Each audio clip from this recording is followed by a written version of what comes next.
Yes, rest in peace once again, Chino XL. Um, I wanted to bring up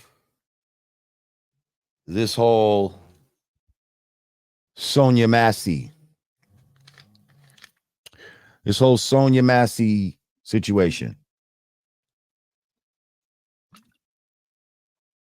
I see people in my comments of other videos. Why you don't talk about Sonya Massey?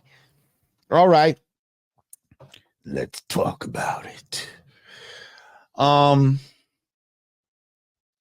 I see this whole Sonya Massey thing, um, is this.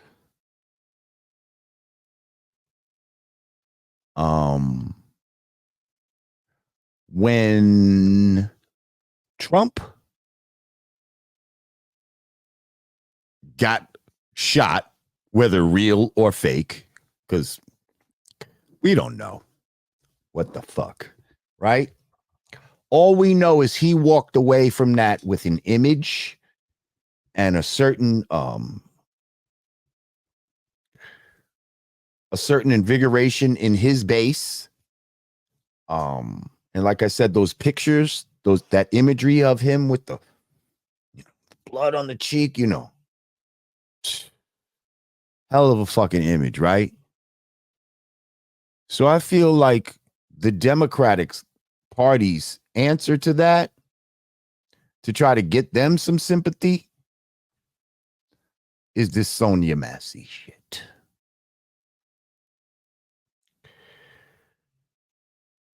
Every fucking election cycle we have,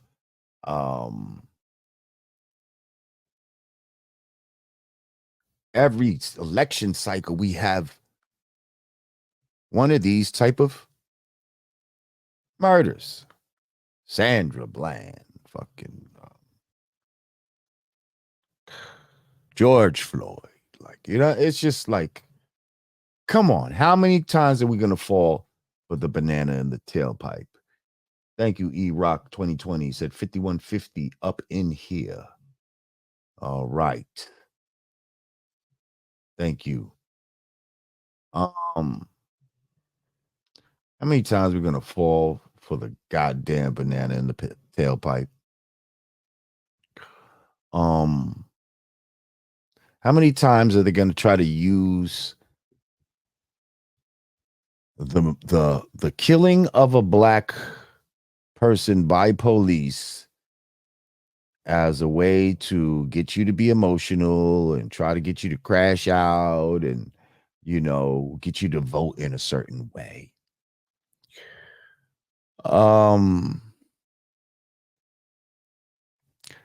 First of all, have y'all seen the video in its entirety? And of both body cameras?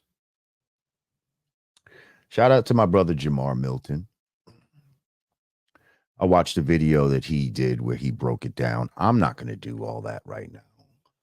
Find the video and play it slowly and all this. But bottom line, if you do that, if you take the time to do that, there is a point where she undoubtedly did try to throw that hot ass pot at those police. Now, whether the police could have done something differently, could they have backed out of the situation knowing that from the beginning, from the minute she opened the door, she was acting a little weird? Absolutely. I think they could have handled that whole situation differently and much better. But I think we also have to, look at and be real about everything that happened in that situation. Not at all trying to absolve these officers and all that, because I do think that, he definitely went too far with the shit. They could have tased her. There's a lot of shit that could have been done. It didn't have to be killed, but she was aggressive. Like, she was aggressive. And I think people just need to acknowledge that. Now, why do they put that up there? Let's put, well, also, I want to acknowledge also, right? If the Trump thing was real or fake, right? In the Trump scenario, the gunman who was white got killed, even though we didn't see it.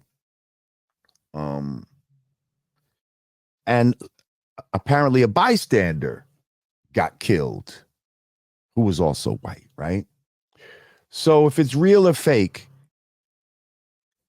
the Republican Party used white people as a sacrifice in order to inspire their fan base.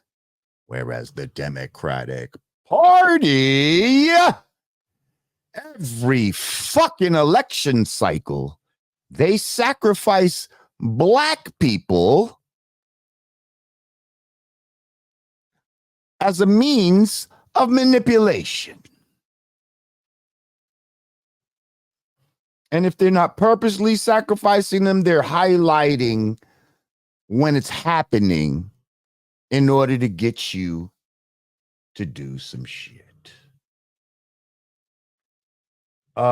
CTHHM Music Cast. How about Pioneers from Connecticut, Jamar? Any MCs or DJs? Jamar, thank you. Of course. Fucking ain't my man Steezo from Connecticut? Fucking Super Lover C, Casanova Rudd. Ain't them dudes from Connecticut, if I'm not mistaken. Yeah. Shout out to my man Fly Bands De Niro. He from Connecticut. It's my guy. Anyway, let me keep my train of thought on this.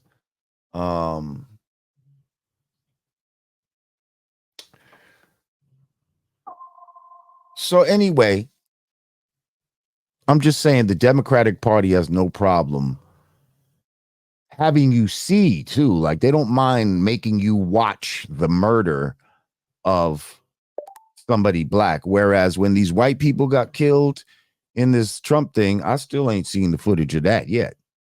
Like, where's the footage of that? Why are we always inundated with imagery of black people being murdered? But we don't see the reverse, you know. Anyway, so why do they show us that?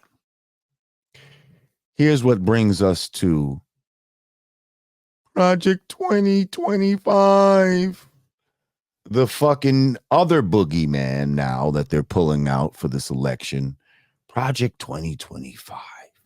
Oh, Jamar, inside Project 2025, don't you know they want to give the police immunity so that they could just kill everybody?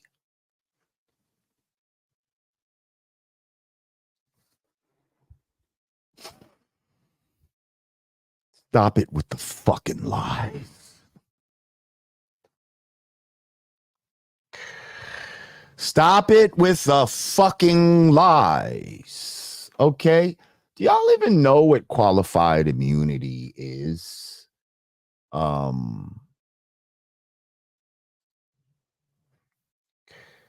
People. He's talking about giving the people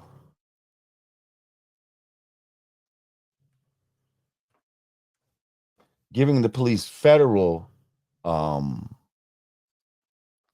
immunity,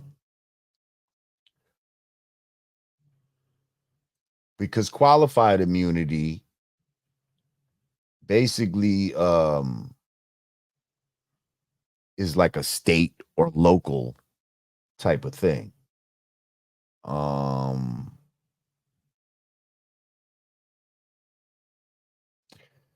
Qualified immunity is a legal principle that protects government officials from lawsuits for damages unless they violated, listen to this part. Qualified immunity is a legal principle that protects government officials from lawsuits for damages unless They violate a clearly established constitutional or statutory right. The Supreme Court created the doctrine in 1967, and it applies to all government entities and individuals, including law enforcement officers, teachers, and city council members. So, what is that saying there, people? Basically, this is a law that allows people to do their job without being sued unnecessarily. You know, I put you, I was traumatized by my ride to the police station. Let me sue this motherfucker. You know what I mean? I was traumatized by the paperwork, that the city council made me fill out. Let me sue them. So first of all, qualified immunity does not just apply to police, and it does not apply to anything that violates a clearly established constitutional or statutory right. It is your constitutional right to not be murdered. Okay? Like, murder doesn't fall under that. So to insinuate that the police would suddenly have a free-for-all on the public, and not just the black community, on all people, if this man gets into office, is a fucking lie. It's not true. That's not what qualified immunity is. So let's stop with this bullshit. And again, I'm not here as a fucking a Trump guy, but I'm not gonna let you lie on these motherfuckers neither. I don't care where the shit lands, but you gotta be truthful about it. See what I'm saying? I'm not gonna let you lie and be like, well, the lie does help, this side, so I'm gonna. No. Tell the fucking truth.